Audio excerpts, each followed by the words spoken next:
क्या आप अपनी जिंदगी को पूरी तरह से बदलना चाहते हैं? आज हम एक ऐसे छिपे हुए खजाने की चाबी ढूंढने वाले हैं जो हम सबके अंदर मौजूद है। डॉक्टर जोसेफ मर्फी की किताब the power of your subconscious mind के आधार पर हम ये सीखेंगे कि अपने अवचेतन मन की इस जबरदस्त शक्ति को अनलॉक कैसे किया जाए। तो चलिए एक बहुत ही जरूरी सवाल से शुरू करते हैं।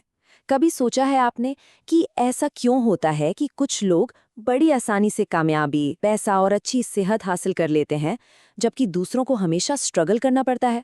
इसका राज कहीं बाहर नहीं, बल्कि हमारे अंदर ही छिपा हुआ है, हमारे सबकॉन्शियस माइंड की प्रोग्रामिंग में। हम सबके अंदर एक ऐसा खजाना है जो हमारी जिंदगी को सचमुच पूरी तरह से बदल सकता है।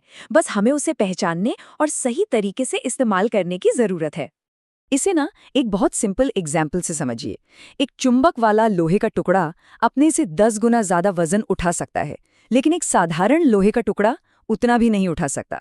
बिल्कुल इसी तरह कुछ लोग आत्मविश्वास से भरे होते हैं और सफलता को अपनी ओर खींचते हैं, जबकि दूसरे डर और शक से भरे रहते हैं।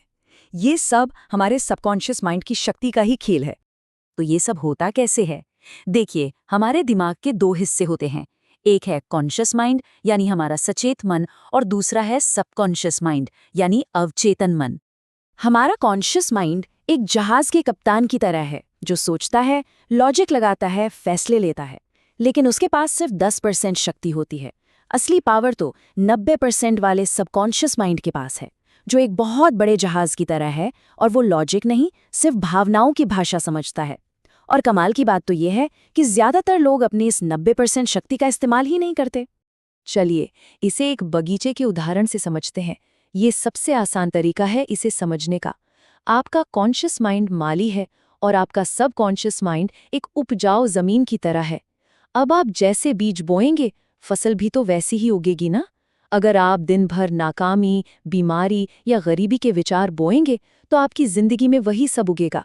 लेकिन अगर आप सफलता और सेहत के बीज बोएंगे, तो नतीजे भी वैसे ही होंगे। और सबसे जरूरी बात, आपका सबकॉन्शियस माइंड कभी आपसे सवाल नहीं करता। वो बहस नहीं करता कि ये सही है या गलत। वो तो बस आपके कॉन्शियस माइंड से मिले हर आदेश को, हर सजेशन को मान लेता है, चाहे वो अच्छा हो या बुरा। ठीक है, तो थ्योरी तो समझ आ गई, पर अब सवाल ये है कि हम इस पावरफुल माइंड को सफलता, सेहत और खुशी के लिए प्रोग्राम कैसे करें। चलिए इसकी सबसे असरदार टेक्निक के बारे में जानते हैं। इसका एक जबरदस्त तरीका है एफर्मेशंस, यानी पॉजिटिव बातों को पूरे विश्वास के साथ बार बार दोहराना। और पता है इसके लिए सबसे पावरफुल टाइम कौन सा है? रात को सोने से ठीक पहले का वक्त, क्योंकि तब हमारा सबकॉन्शियस माइंड लगभग 95% एक्टिव और रिसेप्टिव होता है। तो ये रहे वो 4 सिंपल स्टेप्स जिसे कोई भी आज रात से ही शुरू कर सकता है। नंबर 1, अपना लक्ष्य तय करें।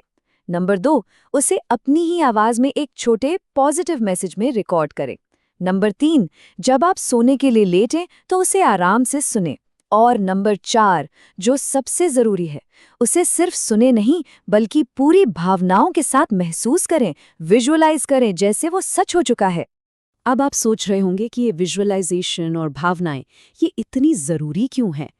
क्योंकि हमारा सबकॉन्शियस माइंड, जैसा कि मैंने पहले बताया, वो लॉजिक नहीं समझता, वो सिर्फ और सिर्फ इमोशंस की भाषा समझता है। उसके लिए एक असली अनुभव और एक पूरी शिद्दत से की गई कल्पना में कोई फर्क नहीं होता। जब आप सफलता को महसूस करते हैं, तो वो उसे सच मानकर हकीकत बनाने में लग जाता है। ये सब सिर्फ कहने की बातें नहीं हैं दोस्तों। चलिए अब कुछ रियल लाइफ मिरेकल्स देखते हैं जो इस पावर को साबित करते हैं, खासकर जब बात सेहत और डर पर काबू पाने की हो। ये कहानी है मॉरिस गुडमैन की, जिन्हें लोग द मिरेकल मैन के नाम से भी जानते हैं। 1981 में एक प्लेन क्रैश में वो बहुत बुरी तरह घायल हो गए थे।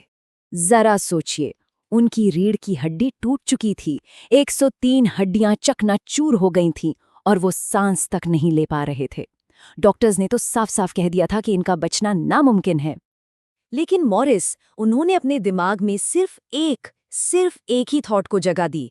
मैं क्रिसमस पर अपने पैरों पर चलकर इस अस्पताल से बाहर जाऊंगा। वो दिन रात हर पल बस इसी एक सीन को विजुअलाइज करते थे, उसे महसूस करते थे। और जानते हैं नतीजा क्या हुआ? ठीक 8 महीने बाद क्रिसमस के दिन मॉरिस गुडमन सच में अपने पैरों पर चलकर अस्पताल से बाहर निकले। ये है हमारे सबकॉन्शियस माइंड की हीलिंग पावर। और ये पावर सिर्फ फिजिकल हीलिंग तक ही लिमिटेड नहीं है, ये हमारे डर को भी हील कर सकती है। क्या कभी एग्जाम या इंटरव्यू के नाम से घबराहट होती है? तो ये टेक्निक आपके बहुत काम आ सकती है। जैसे किताब में एक बच्चे ने सिर्फ तैरने की कल्पना करके पानी के डर पर काबू पा लिया, बिल्कुल वैसे ही आप भी कर सकते हैं। मान लीजिए इंटरव्यू से डर लगता है, तो रोज रात को कल्पना कीजिए कि आप पूरे कॉन्फिडेंस से जवाब दे रहे हैं और आपको वो नौकरी मिल गई है। उस खुशी को, उस सफलता को महसूस कीजिए और आप देखेंगे कि आपका डर धीरे धीरे गायब हो जाएगा। तो इस पूरी बातचीत का निचोड़ क्या है? मतलब क्या है इसका? बहुत सिंपल है, आप ही अपनी जिंदगी के राजा हैं। असली कंट्रोल बाहर की सिचुएशंस पर रिएक्ट करने से नहीं आता, बल्कि अपने अंदर की दुनिया यानी अपने थॉट्स को मैनेज करने से आता है। जो लोग अपने विचारों को कंट्रोल करना सीख जाते हैं ना, वही असल में सफल होते हैं, क्योंकि वो अपनी अंदरूनी दुनिया से अपनी बाहरी दुनिया को बदलते हैं। और हाँ, एक आखिरी और बहुत ज़रूरी बात, ग्रैटिट्यूड यानी शुक्रगुजारी। जो इंसान अपनी जिंदगी में शुक्रगुजार होता है ना, उसे हमेशा और ज़्यादा मिलता है। ग्रैटिट्यूड एक बहुत पावरफुल इमोशन है जो आपके सबकॉन्शियस माइंड को और भी अच्छी चीज़ों को अट्रैक्ट करने का सिग्नल भेजता है। तो मेरा सवाल आपसे बस इतना है, आज रात सोने से पहले आप अपने सबकॉन्शियस माइंड को क्या मैसेज देने वाले हैं? आपकी जिंदगी का अगला अध्याय इसी एक विचार से शुरू हो सकता है।